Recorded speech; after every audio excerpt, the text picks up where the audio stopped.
kasih buat Tuhan Yesus Kristus yang mengundang saya, tuan rumah, gembala, sahabat saya, suami istri dan juga anak, dan seluruh jemaat Tuhan yang dikasih oleh Tuhan. Saudara bersuka cita, amin. Kita buka Alkitab kita di dalam satu kebenaran firman Tuhan, sesuai dengan tema yang saya dapat dari gereja ini, yaitu kuasa doa, saudara.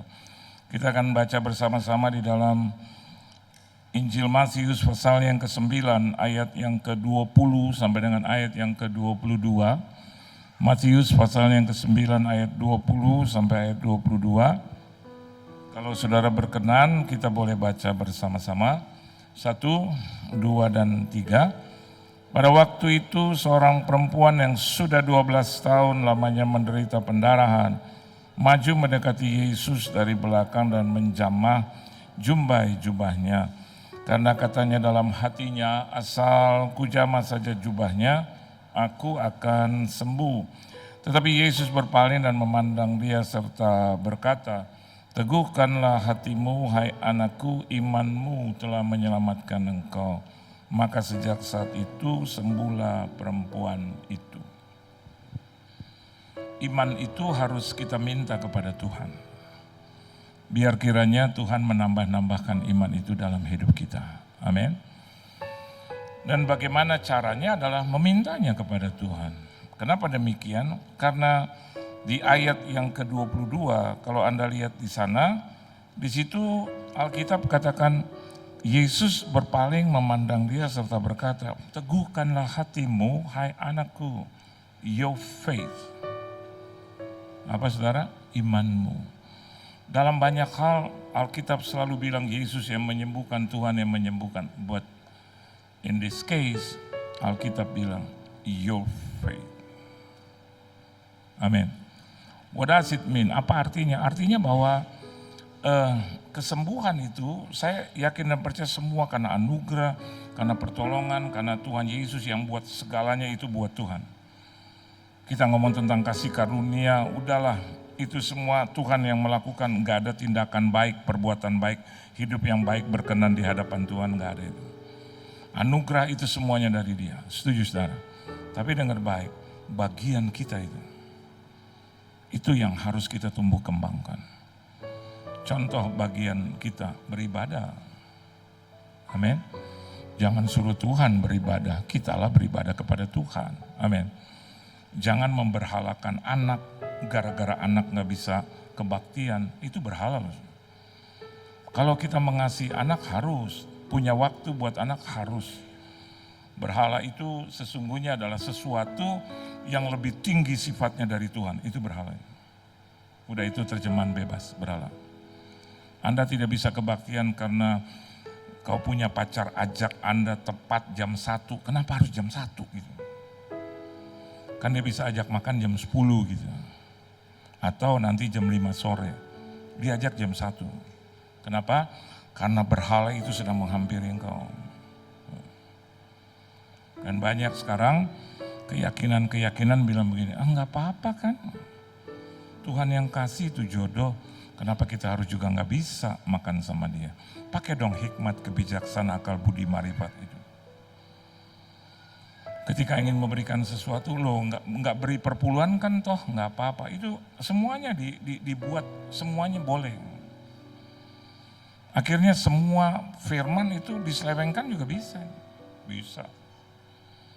Kan perpuluhan perjanjian lama. Nanti kalau dibilang perjanjian baru, ya tetapi kan itu bukan kata Yesus. Tapi kalau dibilang kata Yesus, ya tapi kan terjemahannya lain, terus saja begitu. Terus kita akan bilang iya kan multi tafsir, terus saja multi tafsir. Nah kalau tafsirannya salah, orang kan banyak yang menyampaikan firman Tuhan. Tapi kalau Anda seringkali melakukan itu, yaitu perbuatan, kata kerja atau kerja berdoa, maka Anda bisa membedakan mana yang buruk, mana yang baik. Mana yang dari Tuhan, mana yang bukan dari Tuhan. Betul. Kalau dari Tuhan biasanya selalu aja ada damai, sejahtera dan menyenangkan. Yang di media sosial saya mau katakan buat saudara, udahlah buat apa diikutin, kenal juga enggak. Cuman sekali dua kali kenal terus langsung bisa percaya dengan statement dia. Karena dia orang penting, orang pintar. Pintar dari mana? Cek dulu hidupnya gitu. Hidupnya apa? Jangan-jangan cerai, berzina gitu. Tukang bohong. Banyak saya dapatkan keterangan itu. Ngomong jago, ngomong jago. Tapi begitu tindakan hidup, enggak jago dia. Lihat aja, ada satu pendeta dan dia juga seorang gembala, ngomong jago. Tapi ujungnya apa? Bukan hanya di atas, tapi di bawah gitu. Dalam sehari. Ternyata dia pukul KDRT. Dia yang pukul, saya yang dibilangkan saya KDRT. Bayangin, orang ambil gambar saya dalam keadaan gurem terus langsung masuk gambar saya.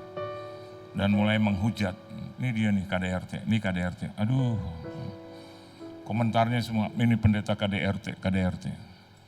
Ini istri saya. Jangan KDRT. KDR yang mana juga.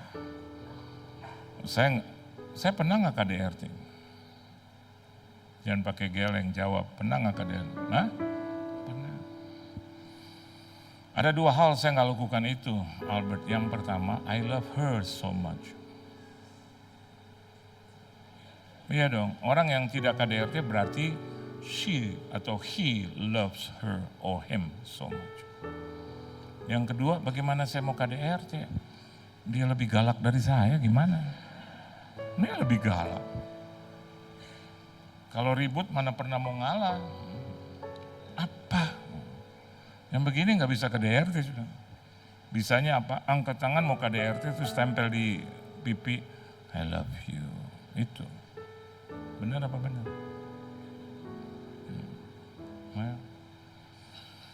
Apapun yang dia minta, ya, mostly ya, 98-99% selalu dari sini. Padahal dalam hati, dia pernah ada di Prancis, Paris. Dia pernah telepon saya, Sang, bisa kirim nggak 350 juta buat saya? Tanya sama dia, kirim nggak? Padahal baru dapat uang warisan 500 juta. 500 juta terus potong hutang segala macam, akhirnya tinggal hampir 400 juta. Terus dia bilang, Sang boleh kirim nggak 350? Saya, ya. Karena adik saya meninggal, dan sebelum dia meninggal, dia ngomong sama dua putranya, kalau kau jual rumah, jangan pernah lupa, itu si berlian itu.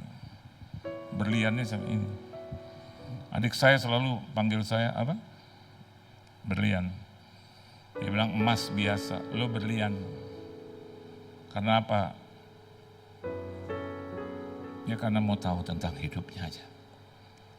Dia sakit, dia punya masalah dengan keuangan. Bukan saya sih, tapi mama saya sih selalu suka datang ke saya. Kamu bisa tolong adik kamu nggak? Saya selalu bilang, bisa. Bagi saya suara mama itu suara Tuhan. Bisa nggak? Nah dia ada masalah. Mama udah tanya sama Tuhan, hanya kau yang bisa jawab. Kenapa dia hidup lebih dulu? Yang kedua, omongannya langka, salah, lalu benar. Boleh nggak kamu tolong? Boleh. Dia punya utang. Utangnya segini. Aduh, banyak banget. Jadi kamu nggak bisa tolong. Kan udah bilang, bisa. Kita jual sesuatu, terus saya bayar melalui istri saya, tuh urus itu. Selesai. Udah, berapa tahun kemudian mama datang lagi. Kamu bisa tolong ipar kamu nggak? Bisa. Dia sakit, tadi malam dilarikan ke rumah sakit. Mau bilang, Ma yang sakit siapa? Dia kan? Bukan Eke kan? Dia yang sakit. Tuhan Yesus bilang tadi malam bahwa hanya kau yang bisa tolong. Dalam hati, kenapa gue melulu ya gitu. Tapi Tuhan juga jawab, nanti kan berkatnya lo lagi. Udah, saya tolong, jual mobil yang baru hampir 1 tahun saya pakai. kilometer baru 2000-an. Orang kalau masuk saya bilang coba itu sepatunya beresin dulu, bersihin. Karena sayang saya dengan mobil itu. Yang paling kita sayang. Tuhan bilang jual, kasih tuh kau punya ipar. Ipar kan gak ada hubungan saudara, gak ada. Karena dia kawin sama anak saya, sama adik saya jadi saudara. Matanya beda, hidung beda, darah juga beda. Hanya sama yang satu adalah dia kawin dengan adik saya maka jadi saudara. Dan dia punya masalah di jantung, 9 stem dia udah masuk, 9. Oleh sebab itu hari ini bukan saya sombong. Kenapa saya tidak dirawat di rumah sakit, tidak digotong ke rumah sakit, tidak masuk ke rumah sakit, karena saya pernah masukkan 9 stem di jantung dia. Bahkan dokter Terawan berikan stem yang baru, dibikin yang khusus. Dibikinnya boleh berapa aja, tapi soal biaya itu yang penting gitu, saudara. Ya, biasanya kita mentok di biaya, tapi saya bilang udah jual. Bahkan pada saat dia keluar dari rumah sakit, semua peluk saya juga peluk, mama saya peluk saya peluk dia. Ada tangisan, tangisannya beda. Mama saya tangisannya seneng, saya duka cita. Dia naik mobil, saya naik taksi sama dia. Tapi hari ini apakah kalau saya diberkati itu adalah sesuatu yang salah? No. Segala sesuatu kalau datangnya dari Tuhan itu mendatangkan kebaikan. Dan hari ini saya mau katakan buat saudara, meskipun kita melihat bahwa wanita ini sakit, berapa tahun sakitnya? Berapa? 12 tahun. Ada orang, Pak, sampai setahun ini saya belum dijawab, baru setahun. Pak, saya udah 3 tahun, Pak, jodoh kayaknya bulak-balik mentok terus hilang. Berapa tahun? Baru 3 tahun. Wanita itu berapa tahun? 12 tahun. Kehilangan apa? Energi. Kehilangan apa? Darah. Kehilangannya tenaga, semua hilang. Bahkan Alkitab bilang dalam Injil yang lain berkata, semua hartanya habis. Waktunya habis. Entoh dalam keadaan seperti itu, Tuhan mampu menolong dia. Through what? Through what? Your faith.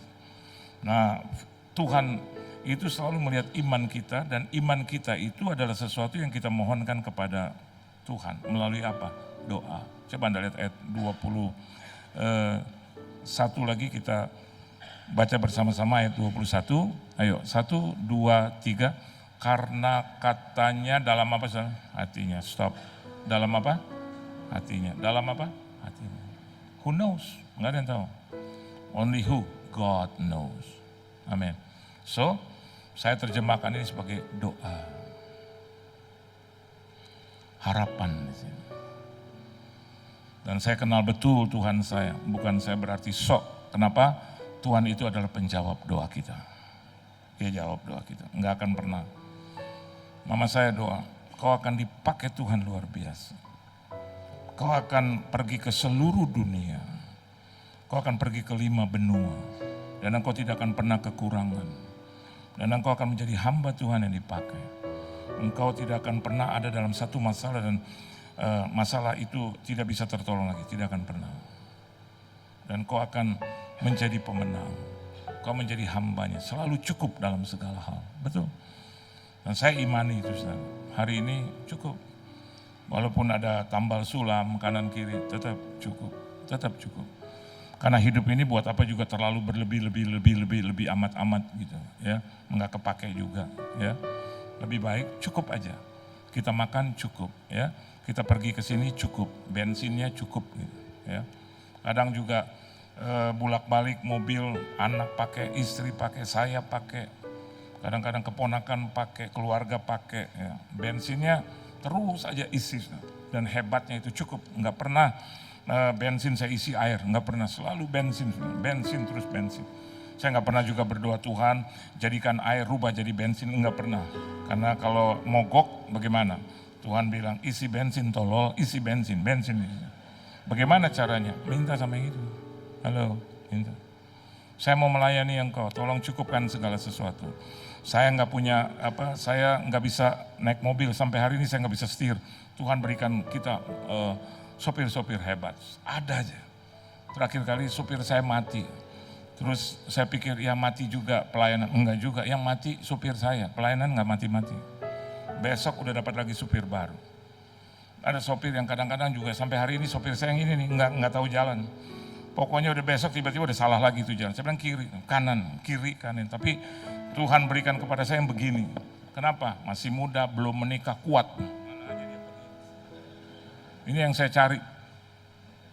Tapi memang ada satu kelemahannya, kalau kita tidur di mobil, tiba-tiba kita buka mata, salah ternyata jalannya.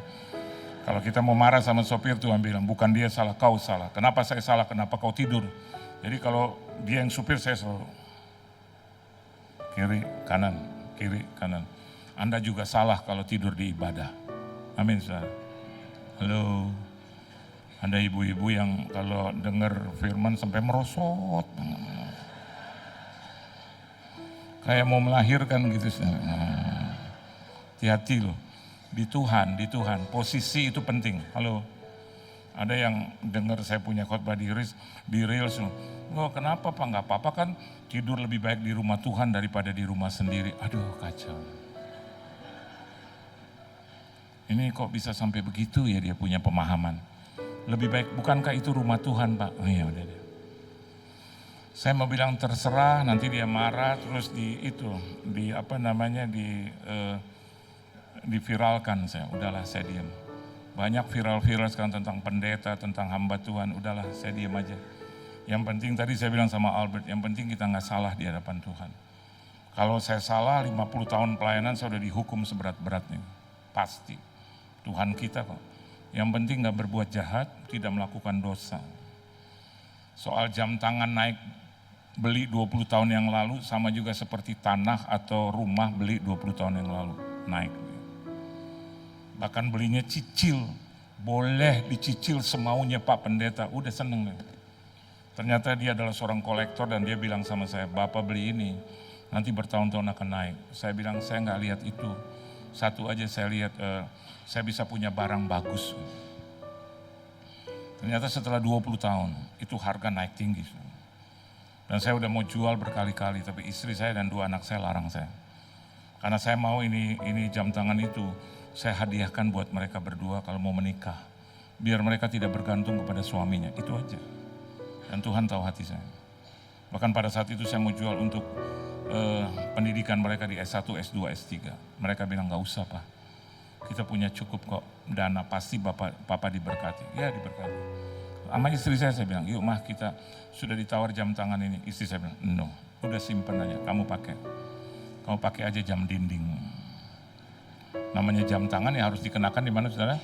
Saya rada gila kalau jam dinding taruh di sini gitu ya. Yang itu tuh saya taruh di tangan saya. Nah, Tuhan selalu menepati janjinya dan selalu dia menjawab doa kita. Anda perhatikan, padahal wanita ini cuma bilang begini, asalku jamah saja jubahnya aku akan sembuh. Ujung jubah, betul ya? Ujung jubahnya. Dan Yesus tahu itu. Dalam keadaan menderita, putus asa, butuh keajaiban, Yesus tahu itu. Amin saudara. Dia akan jawab, Anda tepat pada waktu. Kalau dia bilang tidak, dia akan memelihara engkau. Kalau dia bilang nanti dulu, dia akan menjagai engkau. Tapi kalau dia bilang yes, dia akan memberkati engkau. Nah, mari kita lihat ada apa sih di balik doa ya? Kenapa sih kita harus berdoa? Yang pertama saudara, saya lihat kebenaran firman Tuhan yang saya pelajari dan juga saya catat di sini. Kenapa kita harusnya berdoa? Kenapa kita selalu harus hidup di dalam doa. Coba Anda lihat Kisah Para Rasul pasalnya yang ke-17 ayat yang ke-25 ya.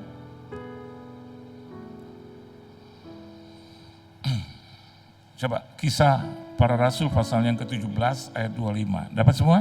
1, 2, dan 3. Dan juga tidak dilayani oleh tangan manusia seolah-olah ia kekurangan apa-apa. Karena Tuhanlah ya yang memberikan hidup dan nafas dan segala sesuatu kepada semua orang. Karena Tuhan yang memberikan segala sesuatu. Perhatikan kata di situ hidup dan nafas. Amin. Jadi selama Anda hidup, maka Anda selalu bisa bernafas. Anda bernafas artinya Anda masih hidup. Doa itu adalah nafas bagi orang percaya. Setuju saudara? Jadi yang pertama, no breath is lost. Kalau Anda berdoa tidak ada sedikit pun nafas yang hilang, enggak ada. Aduh, saya capek berdoa. No. Kalau Anda lihat ternyata di balik doa itu ternyata ada sesuatu yang indah gitu. Maafkan saya, hanya orang-orang Kristen, orang percaya yang bodoh. Orang-orang Kristen atau orang percaya yang malas. Yesus bilang, tidakkah engkau bisa berjaga-jaga 1 jam? Kenapa demikian? Karena ketika engkau berdoa, hasilnya adalah bisa melepaskan segala sesuatu. Coba kita lihat di dalam Markus 7 ayat 34 dan 35. Yuk baca sama-sama. Markus 7 ayat 34 dan 35. 1, 2, dan 3.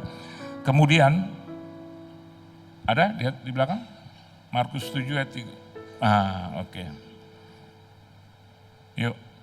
Markus pasal yang ke-7 ayat 34, 1, 2, 3.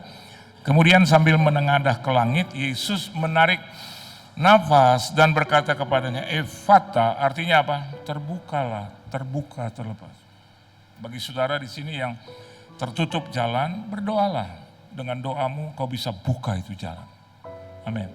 Dan bahkan ayat 35 katakan apa? Maka terbukalah telinga orang itu dan seketika itu. Kalau Tuhan menjawab doamu, maka seketika itu juga engkau akan diberkati.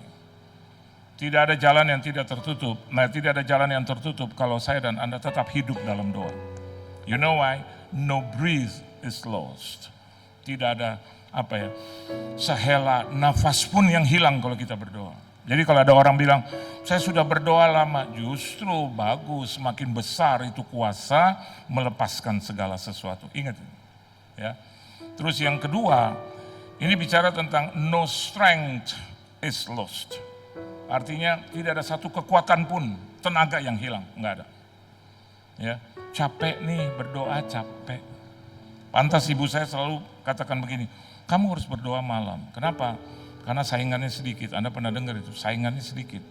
Ya, yang lain pada ngapa? Udah, karena males, karena itu capek, karena apa? Karena bodoh. Dia tidak mau lakukan itu. Padahal no strength is lost.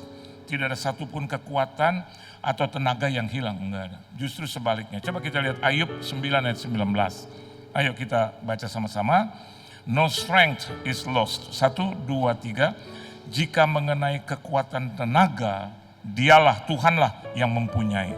Jika mengenai keadilan, siapa dapat menggugat dia? Amin, saudara. Kalau Anda berdoa ya, dan Tuhan memberikan Anda kekuatan dan tenaga, enggak ada satupun yang bisa gugat engkau. Halo? Tidak ada seorang pun. Pak, saya digugat, ya jalani aja. Tetaplah berdoa. Jangan tinggalkan doamu, karena doa adalah nafas dari orang yang percaya. Karena engkau berdoa, maka tidak ada kekuatan tenaga yang hilang daripadamu. Amin, saudara. Ya. Enggak ada orang bilang begini, oh dia semakin tua, dia semakin kelihatannya makin tua karena dia sering berdoa. No. Tapi sebaliknya, kalau orang yang rajin berdoa, orang akan bilang, mukanya percaya ya. Mukanya luar biasa. Mama saya waktu dipanggil Tuhan selesai, terus waktu dimandikan, wajah dan badannya kembali usia 17 tahun. Bersih. Seumur hidup saya baru lihat badan mama saya. Dan yang hebat, enggak ada satu kerut, kembali seperti umur 17 tahun. Kenapa itu? Jawabannya sederhana. Dia adalah pendoa yang hebat. Dia meluangkan hampir seluruh waktunya. Dari jam 12 sampai setengah 5 pagi. Selalu berdoa buat keluarganya. Saya dengar kisahnya, tidak. Saya lihat dengan mata kepala sendiri. Begitu saya buka pintu dia untuk mengambil sesuatu, dia lagi berdoa. Jam 4:20 dia masih di situ.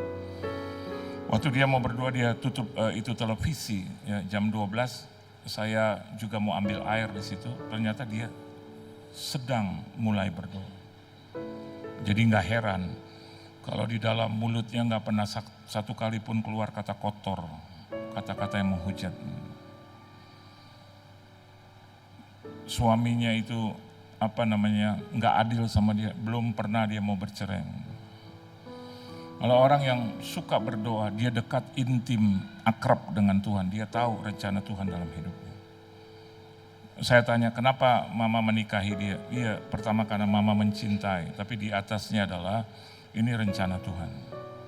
Papa saya dari seorang penjudi besar, seseorang yang tidak bertanggung jawab karena dicintai oleh bapak ibunya, saking disayang. Karena dia anak laki pertama, 4 di atasnya semua perempuan. Sehingga ibunya bilang, kalau saya punya anak laki, maka saya akan berikan semua buat dia. Nah, lahirlah papa saya. Dan papa saya tuh habiskan harta segala macam itu. Mama dan papanya biasanya. Dan harus menikah dengan mama saya. You know why? Untuk melepaskan dia. Dan mama saya dampingi dia di dalam banyak kesempatan, penderitaan semua. Semua menderita. Dia lewati itu dengan baik. Belum pernah ada satu kata dasar lo, laki sialan, belum pernah. Laki-laki nggak beres loh. Bahkan kalau kita lawan papa saya, mama saya bilang, nggak boleh lawan. Itu orang tua. Jangan, nggak boleh. Kamu boleh tidak setuju, tapi jangan lawan dia. Jangan kurang ajar sama dia. Lebih baik kau berdoa buat dia. Sampai mati pun dia ada di sebelah papa saya. Bahkan papa saya mau meninggal, dia taruh kepalanya di tangannya sudah, di pangkuannya. Padahal waktu mama saya lagi turun bersama-sama kita lagi makan, tiba-tiba dalam makan itu mama saya bilang, kayaknya papa panggil mama. Kita bilang panggil bagaimana? Orang dia lagi tidur kok, dia enak. Enggak, mama harus kembali ke kamar. Dia ke kamar kita antar. Begitu dia, saya enggak antar. Begitu dia sampai di kamar, ternyata papa saya udah muntah darah. Dan mama saya pegang, terus meninggal di pangkuannya. Sesuai dengan nubuatan dia. Dia bilang, mama mau kalau dia meninggal ada di pangkuan mama. Dan saya bisa lihat bahwa dia lakukan tugasnya dengan baik. Itu ajaran dia yang menurun ke saya. Dia bilang, kalau kau menikah, jangan pernah aniaya dan pukul istrimu. Sampai hari ini, oke? Saya bilang, sampai hari ini kalau saya juga tidak menganiaya, itu karena ada orang yang berdoa buat saya. Kita orang tua juga harus banyak berdoa buat anak-anak kita. Ya. Karena become intercessor atau menjadi pendoa syafaat itu adalah sesuatu yang sangat baik. Jadi kalau Anda lihat di dalam Pengkhotbah 10 ayat 10, coba kita baca sama-sama biar cepat. Pengkhotbah 10 ayat 10 firman Tuhan katakan begini, jika besi menjadi tumpul dan tidak diasah, maka orang harus memperbesar tenaga. Tetapi yang terpenting untuk berhasil adalah hikmat. Banyak orang seringkali ingin berhasil, segala sesuatu dia kerjakan. Padahal sebetulnya mulai dengan doa. Amin, Tuhan. Mulai dengan doa. Karena dari sanalah Anda akan mendapatkan hikmat, kebijaksanaan, akal budi, marifat. Apakah Anda harus berjalan ke kanan atau ke kiri? Anda harus meneruskannya atau stop? Atau harus Anda mundur? Dan saya melihat, saya berjumpa dengan banyak orang, seringkali mereka tidak suka dengan hal yang seperti itu. Padahal hikmat itu yang dicari oleh Salomo. Kalau Anda punya hikmat, maka berbahagialah hidupmu. Kemanapun Anda pergi itu berhasil. Anda jangan bilang bahwa jodoh itu di tangan Tuhan. Ada banyak orang menikah dengan jodoh yang bukan dari Tuhan. Banyak. Kalau Anda lihat perceraian demi perceraian yang terjadi, ada orang yang tidak sanggup bertahan. Bayangkan waktu pacaran aja Tuhan udah bilang, jangan yang itu. Itu dia pakai mobil yang sewa. Jangan. Padahal dalam doa udah dengar tuh sewa gitu loh. Sewa. Terus Anda bilang, Jumawa, sewa. Rawa, sewa. Jadi kaya, sewa. Seringkali kita suka balikan itu. Benar. Terus Tuhan memperkenalkan kepada seorang pria naik motor tahun 1969. Tuhan bilang, yang ini. Kita bilang, oh bukan yang ini, yang ini. Kelihatannya dia biasa-biasa, tapi Tuhan bilang, karena dia takut akan Tuhan, 2, 3, 4, 5 tahun kemudian dia akan meroket, bahkan dia menjadi salah satu konglomerat, semi konglomerat atau konglomerat muda. Kita tolak dalam nama Yesus. Udah tolak pakai dalam nama Yesus. Saya punya kejadian itu, teman saya tolak orang yang betul-betul mencintai dia. Kalau dia datang ke rumah pakai koran, memang belum kerja, tapi pakai motor dan dia rajin orang, ditolak. Dia lebih suka dengan mobil yang, dia makan daging.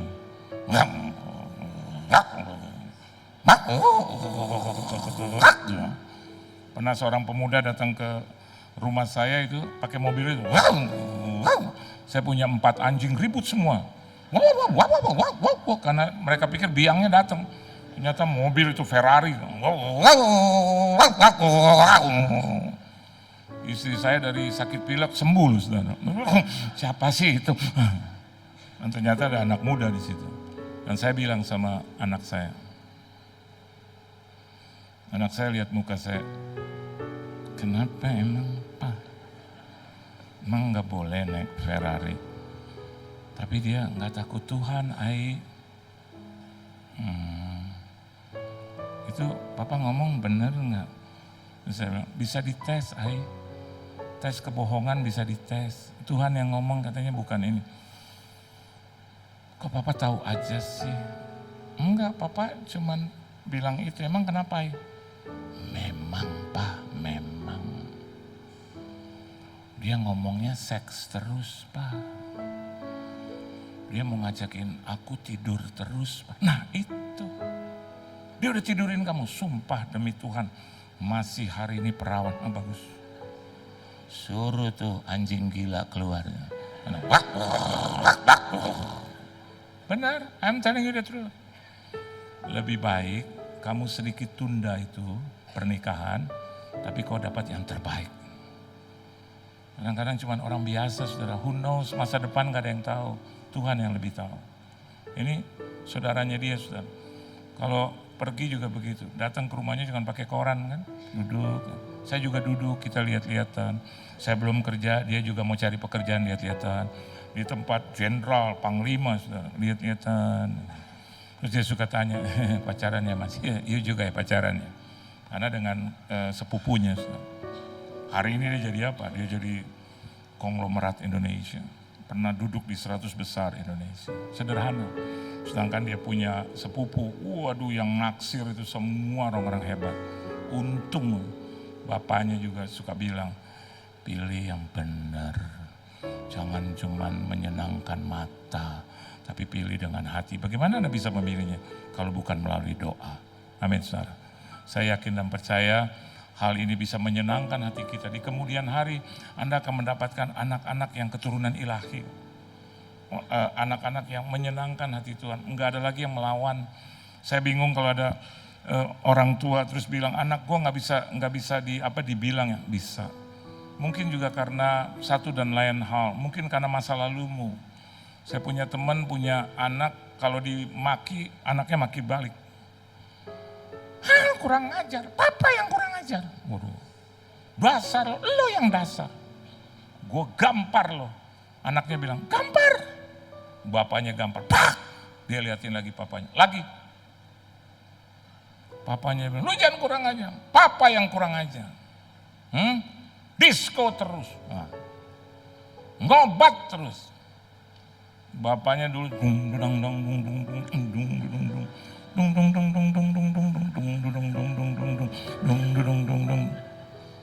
baru-baru aja dia ke gereja. Dulu denger lagu rohani kayaknya dia bilang pengang. Tapi yang ini di speaker nggak pengang, sendirian aja di speaker enak ya, nggak ada hausnya, nggak ada capeknya. Pulang 4:30, 5:30 pagi. Jadi kalau dia bicara tentang anaknya, tentang kebenaran, anaknya tolak. Halo, saya bukan sombong, anak saya cukup dengan mata saya.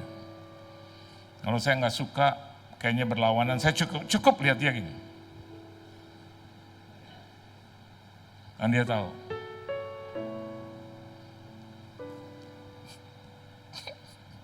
Lari ke atas, lantai 3. Udah saya teruskan dan mamanya turun. Kamu apain anak? Enggak apa-apa. Enggak, kok dia nangis? Enggak tahu kenapa. Coba kau temui. Saya naik ke lantai 3, saya dengar anak saya.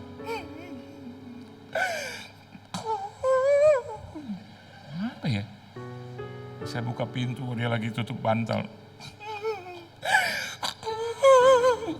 Aduh, kenapa nih anak? Masukan setan, enggak ada setan. Saya buka, hai, papa ini. Saya buka, matanya udah bengkak. Ya. Kenapa? Papa lihat aku kayak Tuhan Yesus lihat aku. Nah bagus kan? Bagus. Mata saya dibilang Tuhan Yesus. Yang bahaya, papa lihat aku kayak jin kuntilanak lihat aku. Nah itu bahaya. Saya bilang kenapa? Papa lihat aku seperti Tuhan Yesus lihat aku. Kenapa emang? Tuhan Yesus nggak setuju ya? Karena kamu begitu. Ya udah, aku sedih. Bayangkan sudah, nggak perlu kita pakai pukulan. Ya, sini loh anak kurang ajar, langsung ambil golok, hantam di leher, putus, sambungin lagi dalam nama Yesus. Lucon kalian lucon. Ayo ya. Ini juga kalau dia nggak turut kata saya, udah, ya udah. Kalau memang kamu nggak mau, ya udah. Ya Maya. Seluruh jadwal saya, Pak Albert dia yang pegang. Jadi kalau tahun depan hanya satu, salahkanlah dia ya. Tadi bilang, Bu, salah satu Bu, cuma satu. Saya di belakang, Pak Albert lihat saya tunjuk lagi dia. Bu, saya hormati dia aja, Pak Albert. Dia suruh saya kemana, mau ke Cijantung, Cihati, ya kan? Mau di terserah dah. Yang penting bagi saya, pokoknya kalau istri saya udah bilang itu, saya turutin itu, ya. Saya tutup firman Tuhan. Kalau kita berdoa, dekat dengan Tuhan, kita tahu apa kehendaknya. Tuhan Yesus memberkati saudara, beri tepuk tangan yang meriah buat Tuhan.